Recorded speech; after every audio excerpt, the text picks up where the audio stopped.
Hey everyone, What If Fan here, bringing you the last part of What If Ichigo Awoke His True Powers. You can find the fanfic title and the original author's name on my Patreon page. Make sure to check it out and show them some love. If you enjoy the video, don't forget to like, subscribe, and ring that notification bell so you never miss an upload. Quick update. What If Ichigo Awoke His True Powers is now finished, since we've at the end of the story. So now, I need your help picking the next project for the channel. I'm currently deciding between these three fanfics. What if Gacha system in Modern Family World? What if Transmigrated in Bleach World? What if Transmigrated in One Piece and becoming a Marine? Please vote in the poll and let me know which story you'd like to see next. I'll take the top pick and start working on that series next. Also check out my Patreon channel for early releases of all the series, where you can find all the series released one day ahead of YouTube. Alright, let's jump into it. Chapter 29, Ragnarok. Moments before Ichigo's defeat, during Yhwach's Oswalin, the same phenomenon kept repeating itself all over the Seriatii, whenever there was a battle between Shinigami and the Knights of the Quincy, the Sternritters. Be it a battle of honor, a battle of revenge, or a simple battle for survival, each and every single one of them ended when a massive pillar of light struck the unaware Sternritter from above. Some of them died instantly, their life energies violently ripped out of them, their flesh torn from their bodies, leaving nothing but clothed skeletons behind.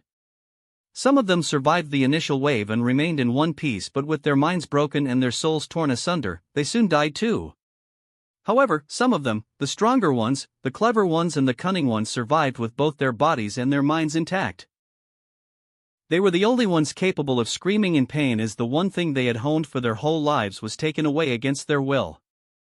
Their special abilities, born after receiving a piece of Yhwach's soul, disappeared like the wind, leaving them only with their innate power to manipulate Raishur. Despite still being capable of fighting, one by one, they all eventually surrendered. Their god had abandoned them. Their god had betrayed them.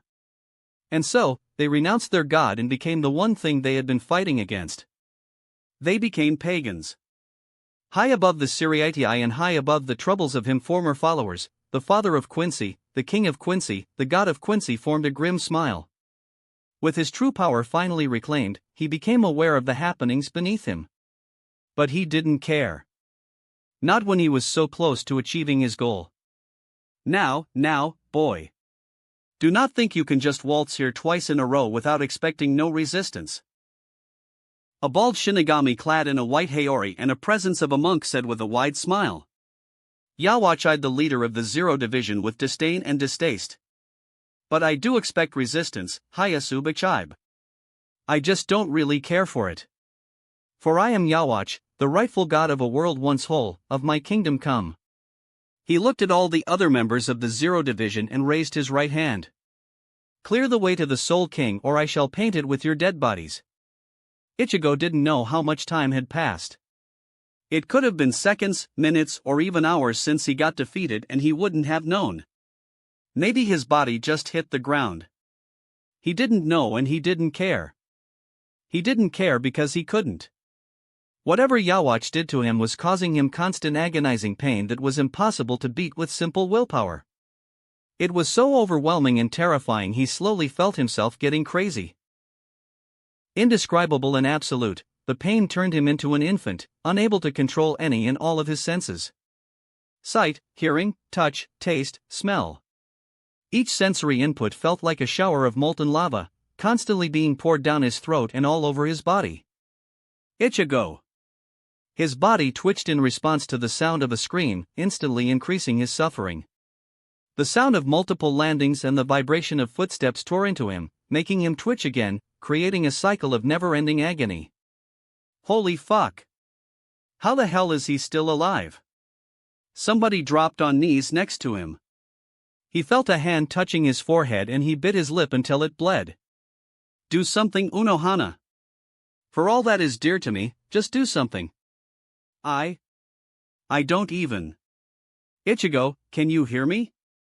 On the far end of his mind, at the precipice of insanity, Ichigo absorbed and understood the words and, with the last bit of strength, opened his mouth.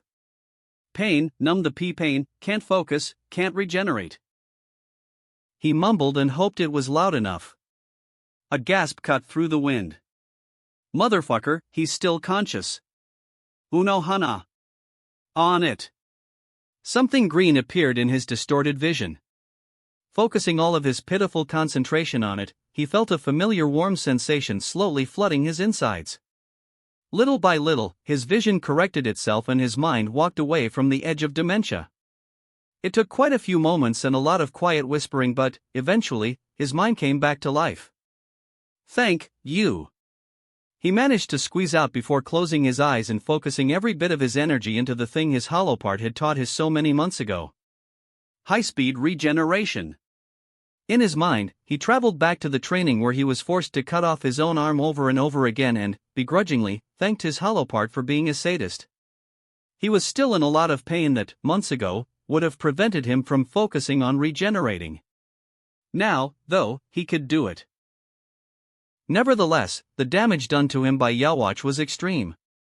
Coupled with the remnants of his spiritual energy still present in the wounds made the process of regenerating tedious and very slow. But thanks to the efforts of the 4th Division's captain, he was able to complete it without losing too much of his spiritual energy, still needed for an inevitable combat. When he was sure everything was in its place and that he wasn't missing any part of his body, he let out a content sigh and relaxed. Immediately, a dark-skinned person knelt down to him. Within a second, he felt himself getting crushed by a tight hug. It made him smile.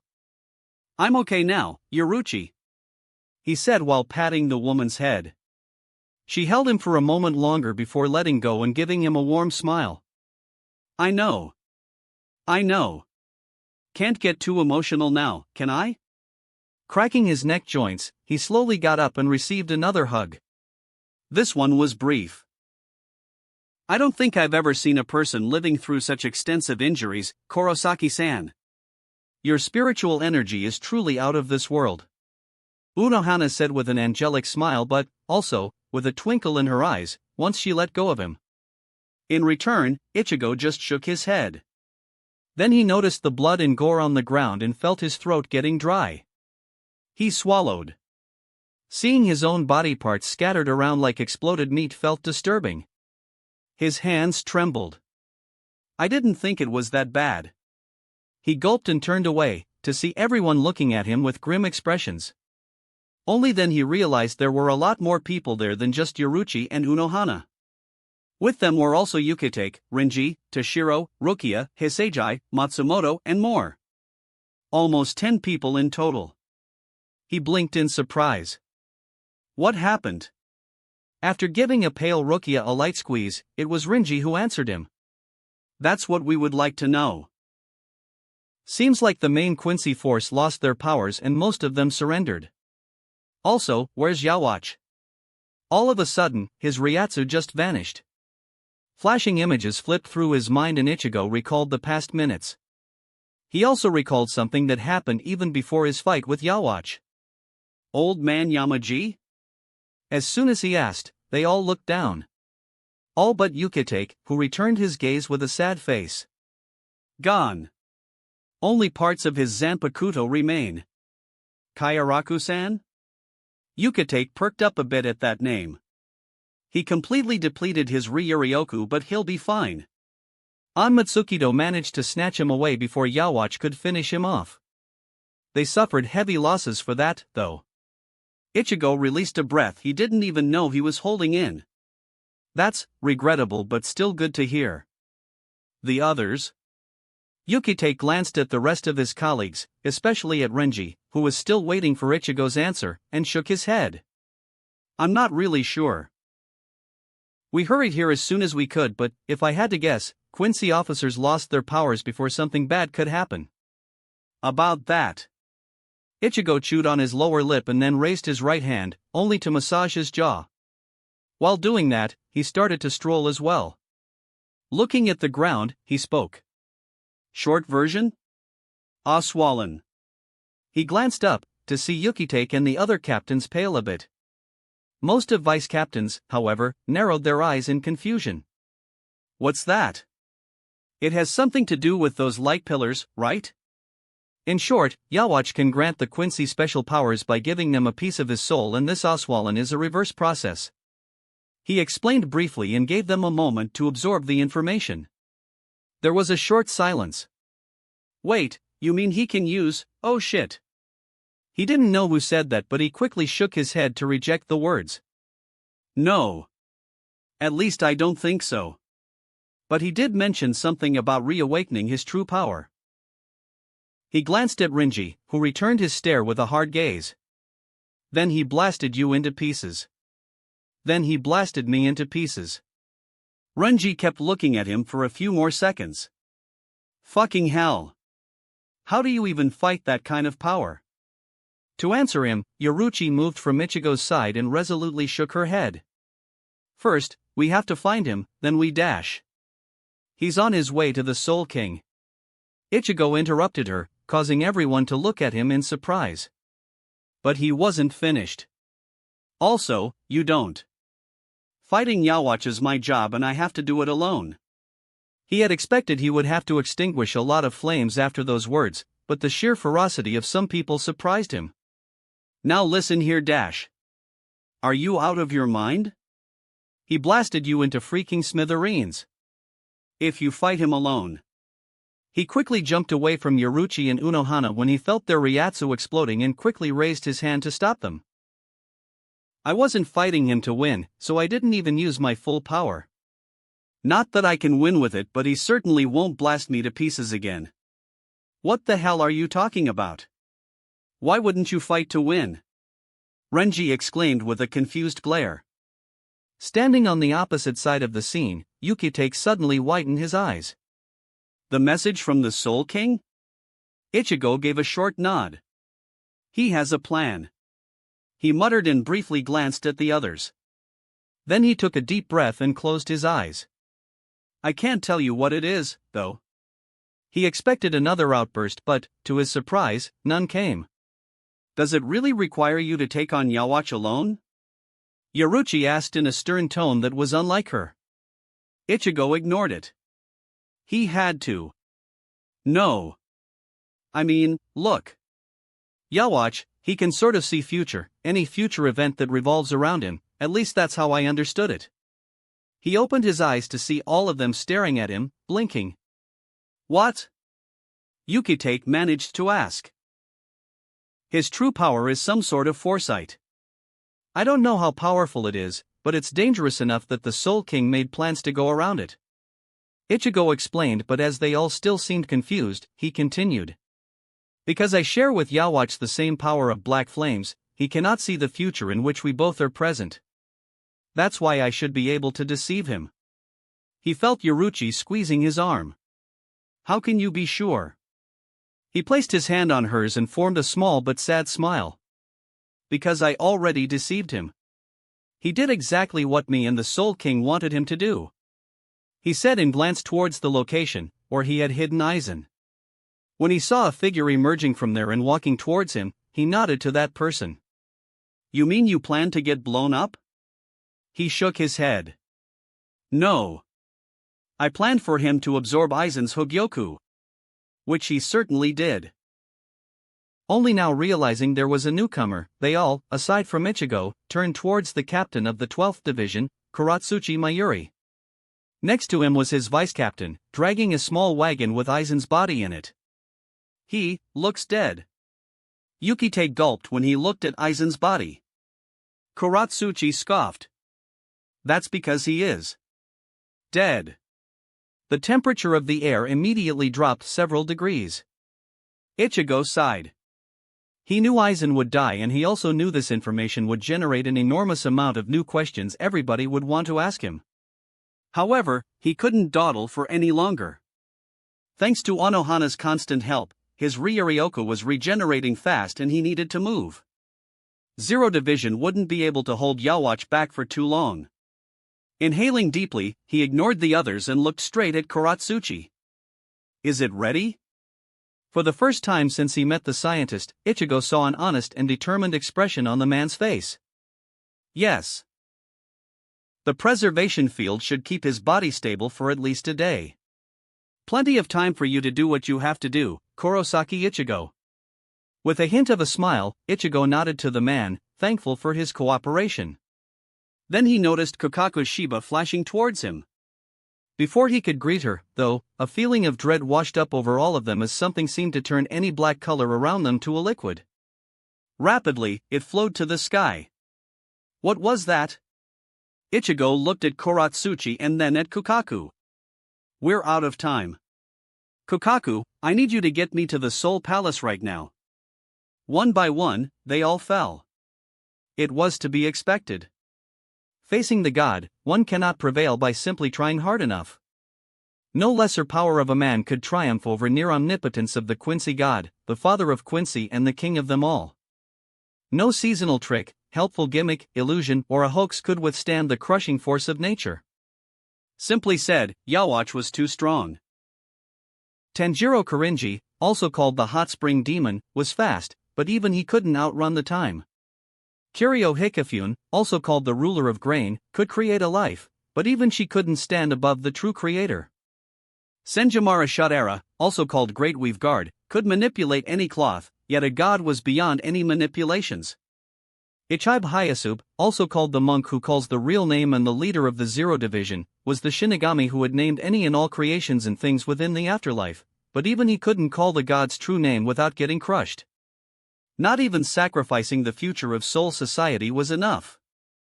There was only one man still standing. One of the oldest and most eccentric members of the Zero Division, Otsunemeya, also called the God of the Sword, and the man who created the one thing any and every Shinigami used all the time, a Zanpakuto. Even now, you are willing to stand and fight me? Admirable, but foolish. The world will be reborn and there is nothing you can do to prevent it. Nemea, facing Yawatch with his own creation, didn't even twitch. Wanna bet? Flying through the air within the transportation pillar, heading towards the Soul Palace, Ichigo felt nervousness slowly creeping into his mind. He knew what he had to do.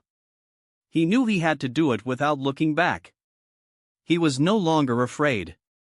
He had abandoned his fears the moment he returned from Aizen's nightmare and, even more so, once he continued to fight Yawatch. One kiss from the woman he loved before he left for the Soul Palace gave him more than enough confidence to move. He did not fear his own death. If he did everything he had to do and he succeeded in saving everyone and died after that, he would be fine with that. Dying without succeeding, though, that was something he dreaded. He had always wanted to protect those he cared about. Failing as the protector would kill him more than death itself. With a heavy heart, he gulped and glanced at the only company he took with him, Aizen's body that was hanging between complete death and near death. Not that there was any chance of the man coming back to life, as he truly was dead, but his body was still needed. One got down, 2 more to go. There was a ringing in his ears and no amount of rubbing them could calm it down. His hands felt sweaty and his throat dry. Legs were jelly and his mind tight like a string of a bow just before releasing an arrow. He was ready and yet not. The pillar landed on solid ground and shook ominously.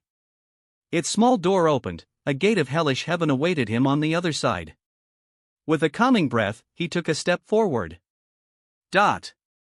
When he crossed the threshold between the pillar and the Soul Palace, between peace and war, the first thing he saw was desolation. Right after that he noticed chunks of meat and gore scattered across the ground like confetti blown up during celebrations. In a sense, there had been a celebration. A twisted ceremony of a new god. He felt his stomach turning but refused to throw up. He needed to see it, to feel it and to smell it. It was like a small nudge to keep him going and preventing him from stepping backwards. A reminder of what could come if he failed. Kurosaki Ichigo, my name. Hearing a voice, he spun around in surprise. It felt familiar. Call my name. He gulped and looked through the gore. It felt like the voice was coming from everywhere, but also from the pile of meat. Call my name. Kurosaki Ichigo. Steeling his nerves and calming his breath, Ichigo recalled a certain man to whom the voice belonged. Ichigo Hayasube. He stated evenly, unsure of what was going on. Then, in front of his very eyes, the gore, the chopped-up flesh, began to stir and move, gravitating towards something that looked like a piece of a head. Faster and faster, the carnage of blood and flesh turned into something concrete, and the body of the leader of the Zero Division slowly reconstructed itself, until the man opened his eyes, very much alive. Ichigo suppressed another urge to vomit and fought to forget the sloshing and smacking sound of meat piecing itself together. Then he watched as the man sat down. My, you have my thanks, Kurosaki Ichigo. We of the Zero Division are bound to the Soul Palace and the Soul King. If those persist, so do we. Also, all of one's power resides in his name, so calling my name let me borrow some of your power so I could regenerate. Ichigo clarified before Ichigo could ask anything, and then the man looked at him with somber gaze. Ichigo, I implore you to put a stop to Yhwach. Ichigo returned his gaze and nodded curtly. We, the Zero Division, have been defeated. My body is restored and others will be as well, but our power is burned out and we cannot wait to replenish it. I know the Soul King has a plan, as we were a part of it, but even then, defeating Yhwach is nigh impossible. Do not underestimate him in any way. Before the wind carried Ichigo's last words through the Soul Palace, Ichigo was already rushing towards the large cylindrical structure, the Soul King's residence. He left Aizen's body behind, perfectly sure the Zero Division would know what to do with it once the time came. Now he was alone but not lonely. With his Zanpakuto at his side, he was ready to face the end of the world. It didn't take long before he appeared in front of his goal. Before he crossed the entrance, he gripped the hilt of his Zanpakuto and quietly muttered, "This is it, Zangetsu." Bankai. Everything around the teen bent a little as the sheer power of his Ryatsu fought against the molecular structures of matter, trying to disintegrate it with its presence alone. Ichigo was strong and he knew it. Still, the words of warning still rang in his ears. The stronger you are, the harder you fall. Keeping that in mind, he entered the Greater Soul King Palace and embraced the eternity. Inside, he was welcomed with a sight of Yhwach standing across the room, facing the Soul King with his hand raised and his flames burning. On the opposite side, the Soul King simply stared at the Quincy King with dead eyes. At the sound of Ichigo's footsteps, they both slightly turned their heads. You made it, Kurosaki Ichigo. I am most glad. The Soul King greeted him, clearly expecting his arrival. On the other hand, it seemed Yhwach did not. You should have stayed down, Ichigo. The Quincy King muttered and aimed his raised hand at the teen.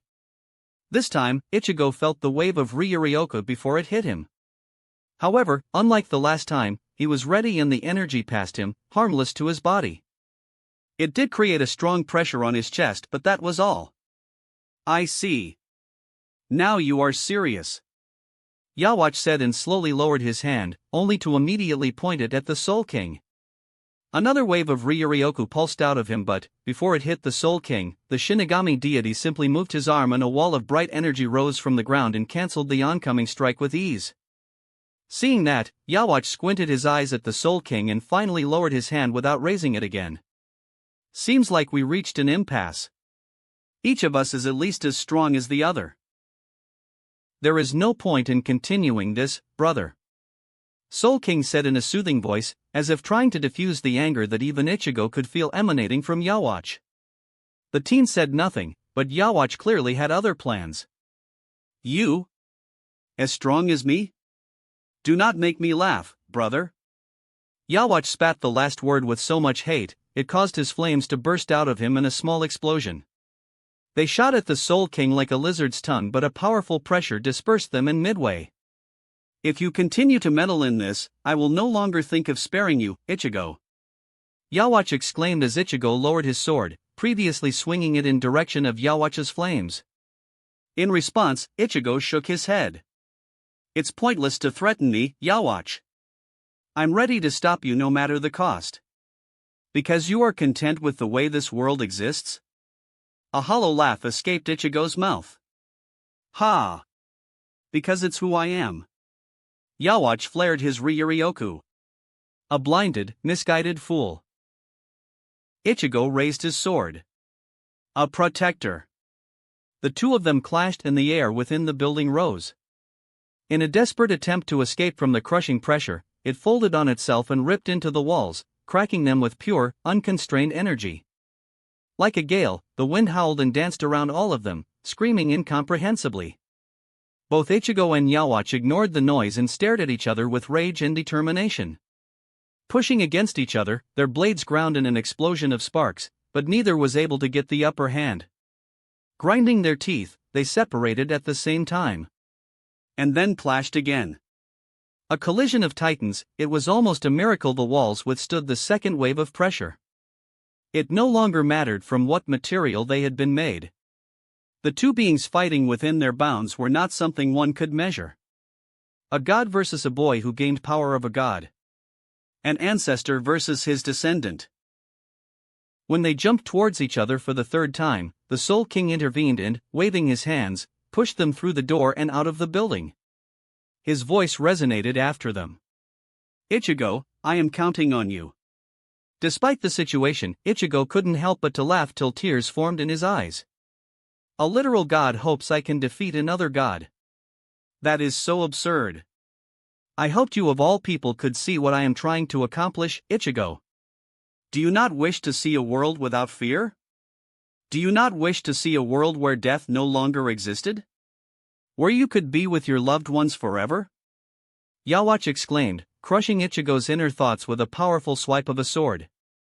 Ichigo quickly brought his Zanpakuto up and prevented the blade from reaching him. I wish to see you gone, Yhwach. That is all. He retorted and, pushing Ryuryoku into his Zanpakuto, attempted to blast Yhwach away. However, he only managed to push him back a few feet. In response to Ichigo's words, Yhwach briefly changed his expression from anger to pity.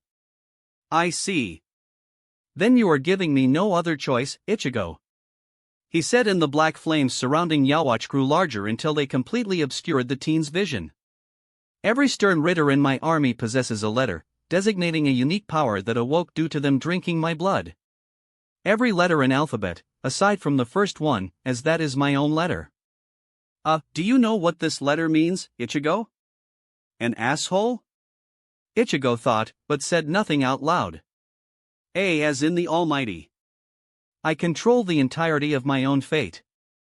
I can influence every future of my destiny and I can change the very course of the time. Yhwach said, and, without warning, a shadow rose from the ground beneath Ichigo's feet and pierced right thought the teen's thighs. Just like this. Ichigo, an excruciating pain attacking his senses, felt a sense of dread creeping into his mind. He had been prepared for anything. The message from Soul King, besides outlining a certain plan, explained many things about Yhwach to him. However, there was no mention of Yhwach possessing such terrifying power. Either Soul King thought it couldn't mess up the plan, or he didn't know about it. Biting his lower lip, Ichigo ignored the pain and swung his sword upward and released a wave of energy straight at Yhwach. Getsuga Tensho. The black flames immediately swallowed the attack, allowing not even a speck of energy to reach Yhwach, and the man shook his head. Pointless struggle, Ichigo. Another shadow shot from the ground and pierced Ichigo's side. The teen grimaced. His reaction speed was extraordinary, but the shadows possessed none or close to none energy, and they also seemed to come from his blind spot, making it practically impossible to dodge. I thought, you couldn't see the future with me, he muttered through gritted teeth. In response, Yhwach shook his head again. That no longer matters. With my Almighty fully awakened, I can control my fate.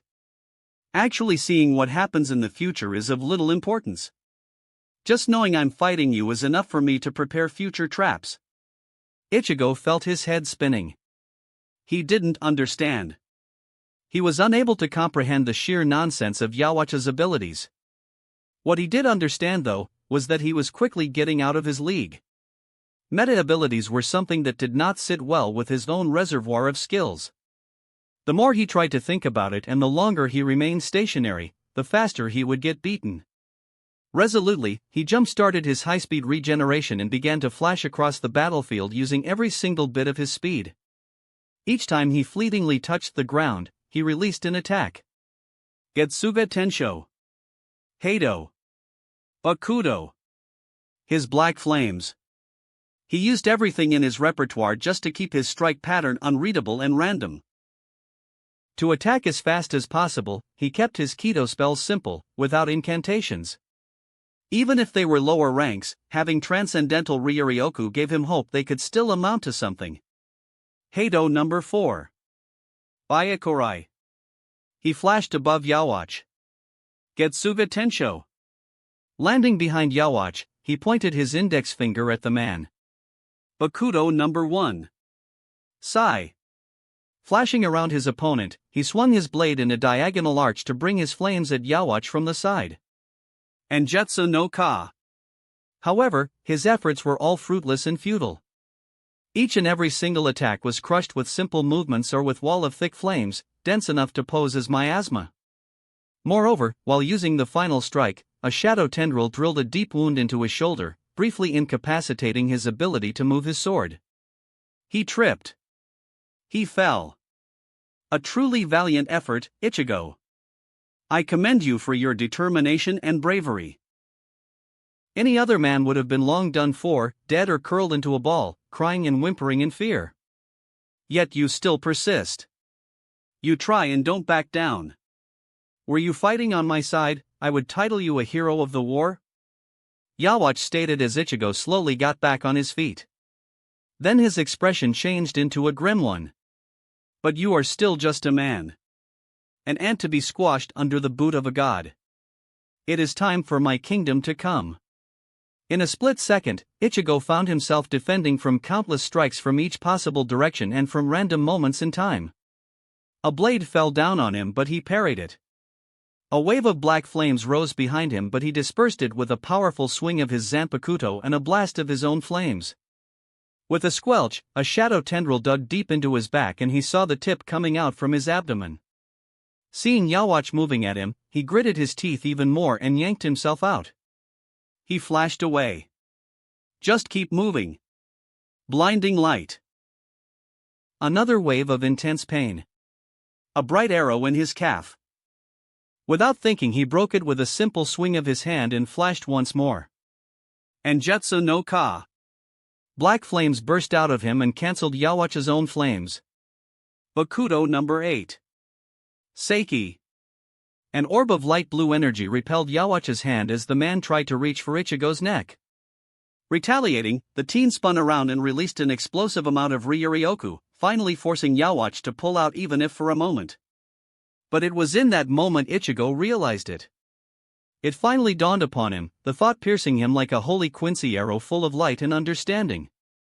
He quickly flashed to the doors leading to the Greater Soul King Palace. I can't beat him. He saw Yawatch closing on him yet again but, instead of trying to defend, he snorted. In the next moment, the blade of Yawatch's sword cut right through his stomach and went out through his back, forcing him to spit blood right at Yawatch's face. Good job, Ichigo. It's time for you to leave the scene and it's time for me to advance further. Yawatch said with a wide grin, seemingly enjoying Ichigo's blood splattered across his face. Slowly, without a care in the world, Ichigo raised his free hand and placed it on Yawatch's hands, still gripping the hilt of the sword. The teen smiled. No, Yawatch. It's time for you to die. Just as Yawatch's expression turned confused, Ichigo gripped the hilt of his Zanpakuto and gathered his remaining strength. Hejiraru no Kasari. In a burst of blinding light, chains made of pure energy materialized around Yawatch and embraced him in a mighty hug. With a morbid satisfaction, Ichigo saw fear creeping into Yawatch's eyes when the man was unable to get rid of them. What is this? Blood trickling down his chin, Ichigo's smile widened. He could almost see the smile of a certain woman forming above them. This is a gift from my mother, the one you damned to death. It is thanks to her and thanks to the light I inherited from her that you will be purified. Now! Ichigo's yell was accompanied with the door behind him getting blasted open and a tendril of light shooting from the building and straight through the teen until it embedded itself deep into Yawatch's torso. The man's expression quickly turned into animalistic rage. You! Is this your doing, Soul King, brother? A weary and sickly-looking figure slowly walked out of the building with the tendril of light beginning in his own torso. Even though the person shouldn't have possessed any emotions, there was still something akin to a weak smile on his face. For the first time in 1,000 years, the Soul King left his confinement. It was with the purpose of killing his brother. Yes. It is my doing, brother. But, I couldn't have done it without the colossal effort of Ichigo Kurosaki. The Soul King stated and turned his face towards Ichigo, nodding to him in gratitude. Ichigo felt too weak to return the favor. The blade within him seemed to have been siphoning all of his remaining strength. You think this will stop me? You think this is enough to kill me? Yawatch yelled and tried to dissolve the chains with his black flames, but to no avail. The Soul King just watched him struggle. It is of no use, brother. You took the bait, and the first time you came here, you allowed me to transfer a part of my soul into you, probably thinking you did that by yourself. Yawatch stopped struggling and looked at him in shock. You? The Soul King spoke again. You took the bait again, and, after Kurosaki Ichigo's good performance, you absorbed the Hogyoku from within Aizen Sasuke. Speechless, Yawatch could only shake in rage. Now, you took the third and final bait after thinking you defeated Kurosaki Ichigo for the last time, allowing me to weave the three of us together in a single thread of fate. Because of the part of my soul in you, because of the Hogyoku within you resonating with my powers, and because of the catalyst of Kurosaki Ichigo's own powers, you will be burned from within. Once he said that, the Soul King's body turned brighter and translucent, allowing them to see the void within him. At the same time, the light traveled across the tendril and illuminated both Ichigo and Yawatch with its blinding glow. Ichigo could feel the power vibrating within him, but he felt no discomfort.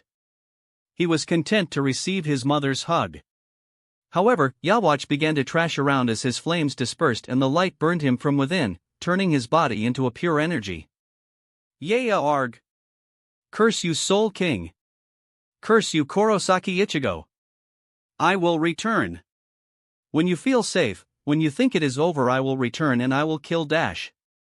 An explosion of enormous size swallowed all of them and the oblivion came.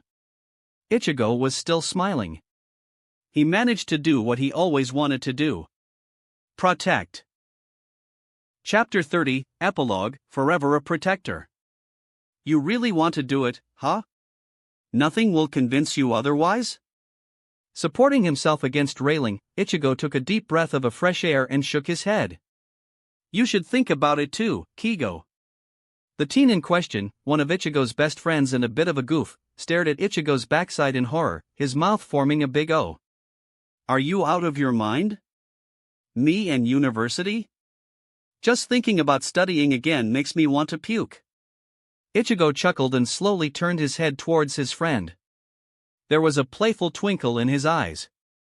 I heard the campus is full of single and beautiful young women. He watched Kigo blink a few times. The horror in the goofy teen's eyes turned to greed and thirst so fast, it was almost uncanny. Ichigo couldn't help but to laugh out loud. From beside Ichigo, another of his friends shook his head. He's right, Asano-san. Maybe you could finally find somebody desperate enough to take your virginity. Kigo flinched as if physically hurt and theatrically collapsed on the ground, bawling his eyes out. Ah, Mizuiro, you were so cruel with your jokes. Ichigo, still laughing a little, glanced at his other friend and coughed to get rid of the mirth. So, you're going, Mizuiro? The smaller black-haired boy took a sip of juice he held in his hand and nodded towards still crying Kigo. I'll go wherever he's going. Can't let him without a guard. Besides, there's no way he can get a woman without my help. Almost immediately, Kigo stopped whining and jumped towards Mizuiro's legs and started to worship the boy. Scrunching his face in disgust, Mizuiro gave Ichigo an exasperated look. Ichigo shrugged. Hey, I thought you knew what you were getting yourself into. The three of them erupted in laughter and Ichigo turned to the view of Karakura town. Standing on the top of Karakura's high school, he could see as far as the outskirts of Naruki town. It was times like these when he could relax and forget about everything that had happened almost 2 years ago. When the fate of the world hanged on a thread, when he had to fight a god and when he won the war.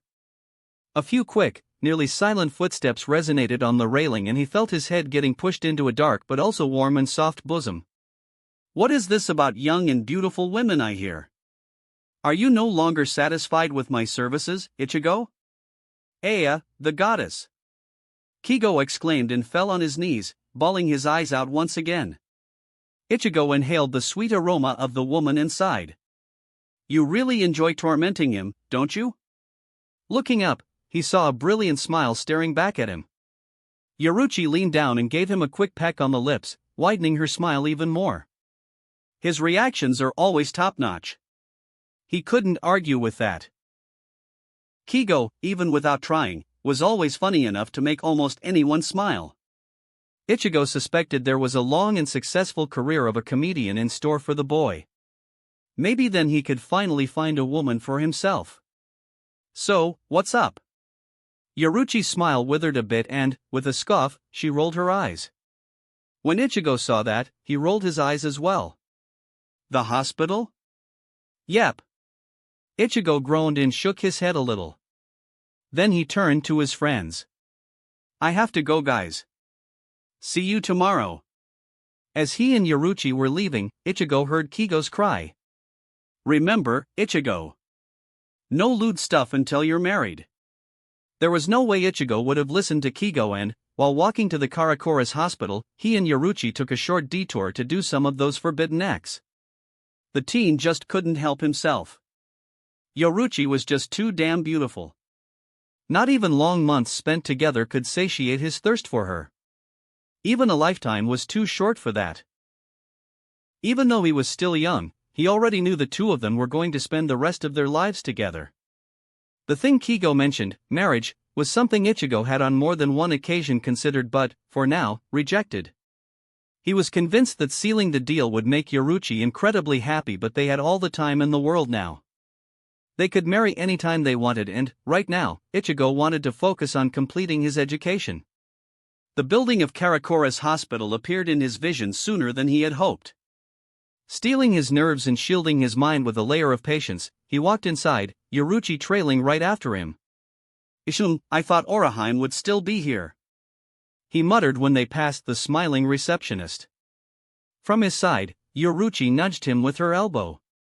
I think she's still assisting Ishida. The older one? Yoruchi winked at him. The younger one. Ichigo raised one eyebrow and took a short glance at Yoruchi's innocent expression.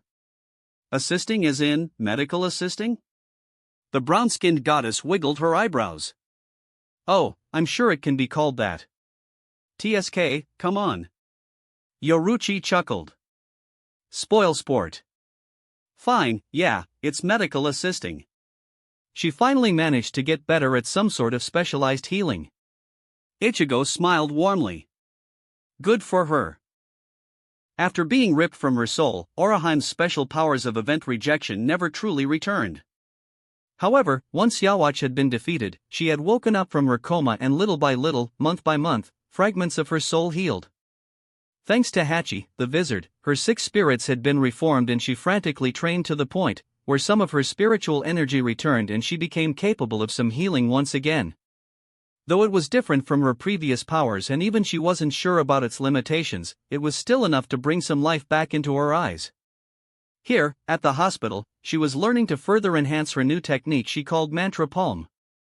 Similar thing happened to Chad, though he wasn't as keen on obtaining something that could rival his previous powers. Now that he no longer needed to fight supernatural battles, he was content with being able to see spirits and with the power of his normal, human fists. There was also a rumor of him going for a boxing career right after finishing high school. Walking up the stairs, Ichigo glanced in Yoruchi's direction. So, what's the deal now? They want to visit Hueco Mundo for some samples of hollow erasure, but they refuse to do it without you leading them. Yoruchi answered with a salty grimace, prompting Ichigo to groan. Again? They already met Harabel and the others. I thought they trusted them. PFF, Ichigo, please. Quincy and Hollows have been enemies for 1,000 years. I don't think mere 2 years are enough. When he saw Yoruchi puffing her cheeks, he raised one eyebrow and, with a tiny smirk, deflated one of them with a poke of his finger. She ignored him and puffed the cheek again. Is that what's bugging you? For a few moments, Yoruchi refused to answer and they took the stairs in silence. Once they got close to a certain hospital room, she resigned and lowered her head. I bet they would go by themselves and it's just that bimbo insisting on your company. Ichigo froze in mid-step and slowly turned to Yoruchi, who was openly pouting. The teen couldn't help and started to laugh. Immediately, Yoruchi's expression turned scandalized and she put her hands on her hips, giving him a hard stare. What's so funny? Ichigo, still chuckling, didn't reply. Instead, he grabbed the goddess of Flash and enveloped her in a tight embrace, kissing her on the lips. Only once he let go of her he spoke. I never thought I'd see you jealous again. As Yoruchi returned to pouting, he placed his hands on her shoulders and stared straight at her, until she turned her head to return the gaze. Yoruchi, I love you. Her expression mellowed a bit, but she still didn't seem convinced. You also love Lilinette and Retsu. What's stopping you from falling in love with yet another woman? Ichigo rolled his eyes. Lilinette is special. We share bits of our souls. Retsu. I don't love Retsu. I like her, yes, but we have strict rules between us. We only share a few sessions once a month. Besides, you regularly hump Swayphone and you don't see me talking you out of it. Yoruchi continued to pout, but there was a definite hint of a smile playing on her lips. Before long, she conceded and broke into a grin. That's because you'd like to join us. He laughed and raised his hands in defense. Guilty as charged. Shaking her head, Yoruchi joined him in laughing. Before walking through the door in front of them, she suggestively swayed her hips and gave him a wink. Maybe next time I'll invite you, she said and entered the room. Trailing after her, Ichigo chuckled. Sure, when I'll be in a mood to lose my balls, I'll accept. Together, they entered a special room built only for the purposes and needs of Quincy, the stern Ritter survivors of the war. After Yawatch had torn their special powers from them via Oswalin, those who had been still alive surrendered and, after many weeks of negotiating and peaceful talks, had decided to settle in Karakura town. Once they had done that, Ryukin had offered all of them a work in the hospital where they could have used their Quincy powers for helping people. They all accepted. Under one condition. Ichigo would have to regularly visit them. Ichigo-sama. You're here and you also brought Shihoin-san. Welcome. Only now Ichigo understood what Yoruchi meant earlier and, looking at the upbeat Quincy in front of him, he chuckled. With a hand raised, he greeted the Quincy girl. Hey there, Bambietta. Everything all right? When the girl heard him saying her name, she renewed her smile and rapidly nodded. Yes, we're fine. Come on now, we told you to not speak for all of us. Another Quincy, leaning to the wall in the corner, said with a sigh. In response, Bambietta quickly glanced in his direction and raised one eyebrow. Am I wrong, Nak Lovar? The Quincy in question, a skin Nak Lovar, blew on the single strand of hair that was hanging down his face and shrugged. So undignified. Now Bambi-chan. I thought you said to play nice? A different Quincy girl, one with long black hair and a porcelain white skin, said while looking at everyone with a glint in her eyes that Ichigo had been, so far, still unable to decode. Bambietta just pursed her lips, causing Ichigo to nod to the other girl. Giselle. Ichigo-sama. Where is Lyle, Asnat, and Sangdu? Before anyone could answer, the door to the room opened and three figures walked inside. We're here. Ryukin-san was just giving us last-moment advice. A tall, brown-skinned Quincy said while nodding to Ichigo. The teen returned the favor and then looked over all of them. So, what are your expectations of this trip? Last time I heard, you were close to some sort of a breakthrough? The Quincy exchanged quick glances, making Ichigo roll his eyes. He disliked their theatrics. Yes, we think we can finally make the first prototype of the serum. We just need to conduct a few more tests. That is why we need more samples. The one to answer him was the Quincy Ichigo rarely heard talking, Asnat. Ichigo stared at him in surprise. You mean it works? Completely? They all shook their heads. No, unfortunately we have a long way to go. However, this first prototype should ensure that no Quincy would go into anaphylactic shock when exposed to hollow contamination. Not even the weakest ones. Ichigo stared at them for a full minute before glancing at Yoruchi. I guess Ishida-san was right. Thanks to their experience, they can finally do what he has been trying to do for years. Next day, a quiet but still considerably unpleasant snoring interrupted Ichigo far too early in the morning. Sleepily blinking, he stared at the ceiling of his room until a small person that lay on his chest shifted. He heard another snore, interrupted with occasional incoherent mumbling, and he glanced down. With a smile, he raised his hand and poked the girl in her cheek, causing her to mumble and wrinkle her forehead. Still, she continued to snore, and so he repeatedly poked her until she groggily opened her eyes and gave him a tired glare. Stop it! She shook her head and strands of her green hair fell down her face and tickled his skin. You were snoring, Ichigo said with a smile. Forming a sheepish grin, the girl rubbed her head in his chest and patted his bare stomach. What can I say, your heartbeat is very comforting. After visiting Hueco Mundo the previous day, Ichigo returned back home with Lilynette, who had been visiting the Hollow World as well but for different reasons. Ever since she had started living with Ichigo in Karakura town, she regularly took some of her time to sleep over in Hueco Mundo with Harabel and the others. At her core, she was still partly a hollow, and short stays in Hueco Mundo helped her feel better about herself. Ichigo originally didn't want to immediately return home. Being sly, Yoruchi had remembered her earlier promise and had offered him a chance to join her in Suifeng in Soul Society for a night full of pleasures of flesh. However, Ichigo was still wary of the captain of the second squad and had believed it to be just a ruse. In any event, he had needed only one puppy look from Lilynette to completely abandon even the tiniest thought of actually joining them. A small peck on the lips interrupted his trail of thoughts, and he studied Lilynette's sleepy expression as well as the lack of light outside. He gently patted her head and closed his eyes. In that case, I think we can sleep for a little while longer. He felt another peck, this time on his collarbone, and he suppressed the urge to shiver. Sleeping together and an occasional peck on the lips was the most intimacy he and Lilynette shared, but for the past few weeks, the girl had been showing signs of further interests. Thought so, Lilynette said, and, before long, they both fell asleep, Ichigo's hands wrapped around her small frame. They both woke up on loud knocking on the door. Ichi and I, wake up. It's almost noon. Ichigo heard somebody open the door, but then that somebody squealed and hurriedly scurried away. Lilynette rubbed her eyes and gave him an incredulous stare. I thought you said they are used to this. Ichigo chuckled. Karen is. Yuzu, not so much. After lunch, and after ignoring Yuzu's red cheeks and her accusing glare, Ichigo aimed his steps towards Urahara's shop. He had promised Kakaku he would make some free time and join her for a show of fireworks she had been preparing for the last few weeks. Thanks to the new Captain Commander, he had been allowed to create a Senkaman gate straight from Urahara's shop to Shiba's compound. Ah, Kurosaki-san, welcome.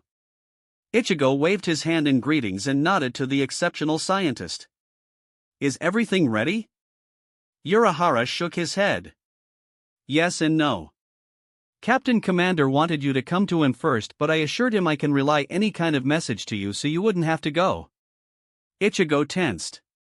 Is it about? Urahara quickly shook his head and placed a hand on Ichigo's shoulder. No. Aizen is completely stable and, after extensive testing, he will be for a long time. I told you that already, Kurosaki-san. In response, Ichigo lowered his head and sighed heavily. I know. Intently staring at his face, Urahara squeezed the teen's shoulder and then retracted his hand. Don't feel guilty, Kurosaki-san. I know I will repeat myself, but Aizen's dream always was to change the way the world was. Now, after his death, a part of his dream is fulfilled and he now stands as the Soul King. It was the best possible decision you could have made. Don't beat yourself over it, Kurosaki-san. Ichigo blew a bit of air through his nostrils and looked up to see Urahara giving him an encouraging smile. Then he nodded.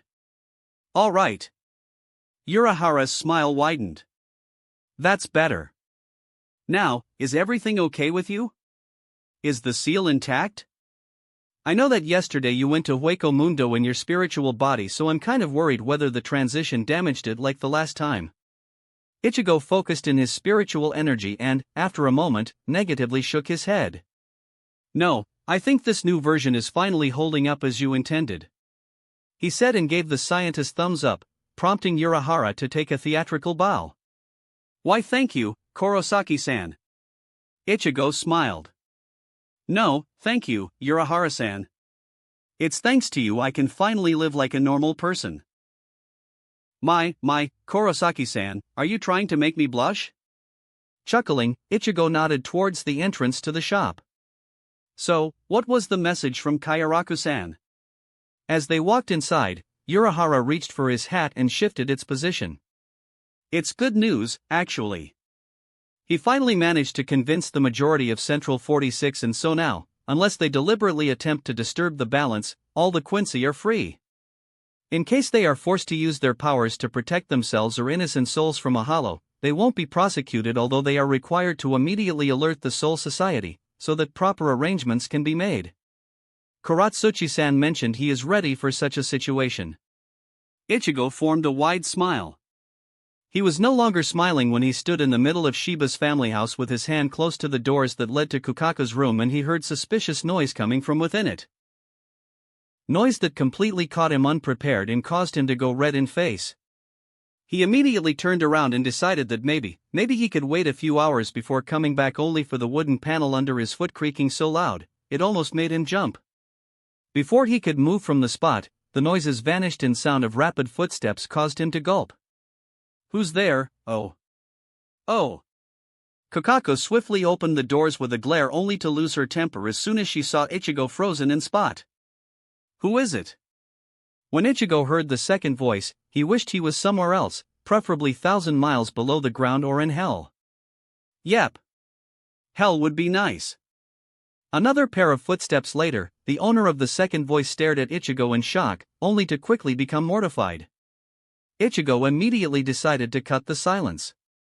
It was pointless to dwell on the little things. "Hey Tatsuki. I guess you, found your new sparring partner?" The girl in question instantly turned the deepest shade of red he had ever seen and seemed ready to explode like a bloated tomato. Before she could, Kukaku intervened. "Well, you left her for dry, what was she supposed to do?" she stated while folding her arms. Biting his lip, Ichigo fought the urge to laugh. "She doesn't look that dry to me." He deadpanned, noting the glistening sweat all over Tatsuki's as well as Kukaku's skin. This time, even Kukaku turned red. However, it quickly disappeared when she noticed Ichigo's barely hidden grin. The two of them shared a laugh. Tatsuki didn't join, but the red color receded from her face and she managed to form a nervous and embarrassed smile. "If I didn't know better, I'd say Yoruchi's influence has been rubbing off on you," Kukaku said while slapping him on the shoulder. "That's not the only thing, Okawae, too much information," Kukaku exclaimed and slapped him again. Then she nodded towards herself and Tatsuki. "Wait here, Ichigo.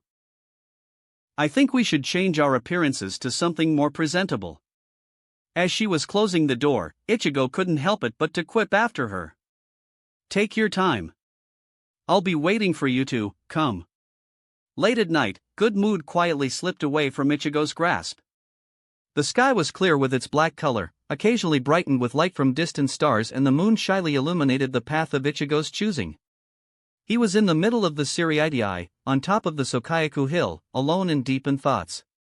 Yoruchi wasn't near. Lilinette stayed in Karakura town and the next session with Unohana was weeks away, which meant he had no companion to sleep with. The lack of intimacy didn't bother him, he was nowhere near as horny as he used to be. However, when night came and cloaked the world in its darkness, every time he was alone his worst nightmare returned and attacked him fiercely, violently, until he woke up trashing and covered in cold sweat.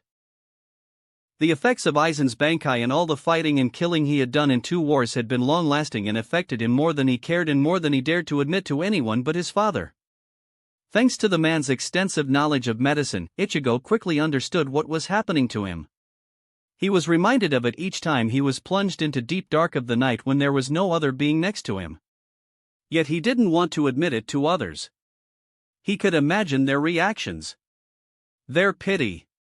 Their compassion. He didn't want that. A part of his mind knew he deserved it. For all that was worth, he had killed many beings. That they weren't innocent didn't change the fact that he mowed them down like their lives meant nothing. For everyone he loved, he fought gods and survived. Such encounters had changed him profusely. He liked to think it was for the better. He liked to lie to himself. It was one of the few things many people berated him for. However, he was also maturing and wanted to deal with his problems on his own terms and with his own wits. He knew it probably wasn't the healthiest approach, but he was too stubborn to do it differently. Moreover, he was confident he could do it. He had defeated a literal god. He had defeated his inner demon. There was nothing he couldn't do. As he reached the edge of the Sokayaku Hill, the cliff offered him a beautiful and wide view of the entirety of Siriidii. A place that just 2 years ago had been in absolute ruins. They managed to rebuild so much. He thought. Siriidii was still long away from being completely rejuvenated, but the progress so far had been astounding. For a place in afterlife that used to be proud of its stagnant life, the dynamics of renewing process had been as lively as his 2 little sisters. Barracks of each division had been the first thing to reconstruct, and it had been completed in just 2 months. It could have been done even faster, but Urahara and Kuratsuchi had urged the new captain commander to reconsider including some new upgrades within the reconstruction process. The man's approval had been instantaneous. Soul Society had been years behind some of the technology and advancements of the real world, and it was time to take the remedy pill. It had been costly, but, with some pressure on the noble clans that had more financial resources that they could spend, it had also been doable. With that, life had quietly and slowly returned to Siriidii and to the Gotii 13. Friendships had been forged anew, interdivision cooperation had been established stronger than ever, and everyday normality had settled itself as a seed deep within the organization. Moreover, many reforms had been created for the sole purpose of increasing the likelihood that no war would ever come again. Even love managed to bloom within the military organization. Ichigo had been quite surprised to see so many pairs coming out with their relationships. Some of them had been obvious for a long time, but some not so much. Ichigo was happy for all of them. Peace was peaceful, and that was how it should have been. Life is good. But it was exactly in that moment that Ichigo felt a bad premonition. Maybe it was because he took the tranquility of the situation for granted, but, for some reason, he just knew something would come along and damage it. Before his very eyes, a hell butterfly emerged from the vast darkness of the night and quickly landed on his hand. A moment later, Ichigo heard the familiar voice of the new captain commander of the Gotii 13, Kairaku. "Ichigo, I despise doing this, but it seems we need your help once again. I just got a memo from Ichibai-san." Out of nothing, Yawacha's black flames appeared in the greater palace of Soul King and encompassed the crystal with Aizen Sasuke. "Ichibai-san said you'd know what is going on. If you do, please hurry. I'm trying to avoid a full-blown panic, but captains are getting anxious fast. I already alerted Shiba-san, so she's preparing the transportation as we speak. I truly am sorry, Ichigo. We thought we were prepared for anything, yet once again we find ourselves at your mercy. If this is truly Yawach, we are powerless and can do one thing and one thing only. Hope for your intervention." The message came to an end and the hell butterfly vanished, but the words still echoed in Ichigo's mind as a reminder that Yawacha's last warning hadn't been just empty words. The madman, the false prophet, and a fake god in one person, Yawach had threatened to return in the future, but Ichigo had thought it to be just the last scream of a dying man. He turned around and flashed across the Siriidii, back to Shiba's mansion. The Zero Division had pulled back from the Soul Palace, and there was only empty path from where he stood all the way to the crystal. Ichigo took a step forward. He was furious. He was nuclear. 2 years of peace. 2 years of no war, no battles, and no blood spilling. Just smiles and love. It had taken him every ounce of his vast power to bring it back from the brink of destruction. He would do anything to stop Yawach from taking it all away. He had done it once, he would do it again. Whispers of fear and doubt no longer bothered him. He was a changed man. The glass from broken determination had been cleared and melted, redone and built anew. There was no weakness lurking in the shadows of his inner self. His inner demon, his inner light, they were both complete as the mentor within his sword. There was only one way for him. Going forward and not looking back. The way of a protector. The way of a boy turned god. A god with human heart. A heart which held only one desire. To protect. Standing at the edges of the walkway, he glanced at the goal of his path and leaped across the abyss without hesitation. Through the light and through the dark, through the sealed doors he landed in front of the large crystal that held a corpse of Aizen Sasuke, now embraced in black flames that burned anyone but him. Reaching into his own soul, Ichigo drew out his sword and grabbed the part of him that resonated with the eternal aura of the true Soul King. A parting gift he had received 2 years ago. Ichigo closed his eyes and let it pass through him. He felt pain but also serenity. The duality of the emotions forced him to drop his Zanpakuto and he almost fell to his knees. He could see the glow surrounding him and, for a brief moment, he saw everything. He saw past. He saw future. He was stretched across the void, existing in every time and at every place. In that moment, he became omnipotent, closer to a true god than any other person before him. It scared him more than death itself. Fighting against the vast infinity, he raised his hands and reached through the black flames in front of him. Foraging through the cloud of Yawacha's power, he placed both his hands on the crystal and willed his will onto it. Intense pain assaulted all of his senses and he felt Yawacha's consciousness at the tip of his fingers, fighting against the overwhelming power he momentarily possessed. And then, without any warning, the cloud of black flames imploded on itself and vanished from existence. Ichigo's hand slipped away from the crystal and he fell on all four, breathing heavily. He could still hear Yawacha's thoughts as they slowly disappeared from his mind and he formed a determined smile. Anytime and every time, Yawach. No matter the future, I will always be there to defeat you. He slowly rose from the ground and stared at the crystal in front of him. I will protect them all. Forever. That wraps up What If Ichigo Awoke His True Powers. Thanks so much for listening. As always, new parts drop every 4 days, so be sure to stay tuned. Quick reminder. What If Ichigo Awoke His True Powers is now finished, since we've at the end of the story. So now, I need your help picking the next project for the channel. I'm currently deciding between these 3 fanfics. What if Gacha system in Modern Family World? What if Transmigrated in Bleach World? What if Transmigrated in One Piece and becoming a Marine? Please vote in the poll and let me know which story you'd like to see next. I'll take the top pick and start working on that series next. Also check out my Patreon channel for early releases of all the series, where you can find all the series released 1 day ahead of YouTube. If you enjoyed the video, don't forget to like, subscribe, share it with your friends, and please consider supporting the original author as well. See you in the next one.